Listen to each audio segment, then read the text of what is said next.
all the cast of Fast movies. How have they been to you? Have they been nothing but supportive? They're the most wonderful people on the planet. Entertainers, I've been told they're sensitive. They are. I think that's why they're good at what they do, because they are sensitive.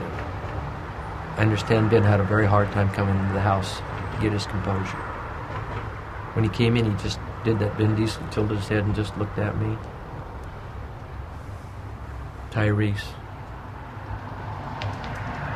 I asked Paul, who do you like best on the show? He says, they're all great people. Tyrese says he's got this really big heart. Yeah.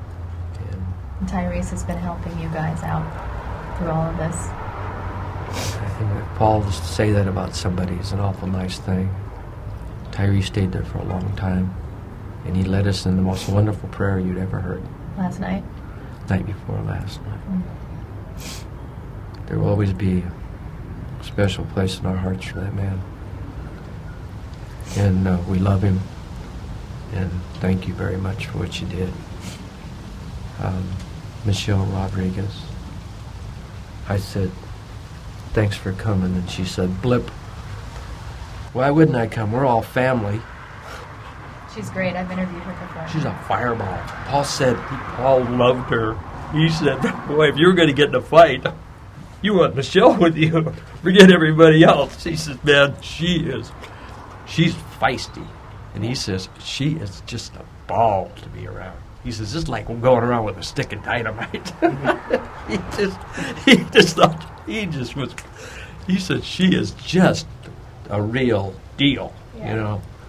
Paul surrounded himself with good people. When they say brothers, it almost feels like had to be some blood there, too. Mm-hmm. These guys knew each other for a long time. Yeah. And two of the very best ones were there, got there with fire extinguishers and stuff. You couldn't have had two better people. It wasn't Oakley, it was Newton. I'm sorry, buddies. You're great guys, but I'm sorry. And the fireman tried to get one of them away, and he struck the fireman. We're going to arrest him. If anybody could have got Paul out of that car, those guys would have, if all they had were toothpicks, they would have figured out how to get Paul out of that car. That's the kind of men they are. Mm-hmm. So he had his pals there. Yeah. I'm sure his life was over at that time. But if his spirit was lingering, Paul saw that.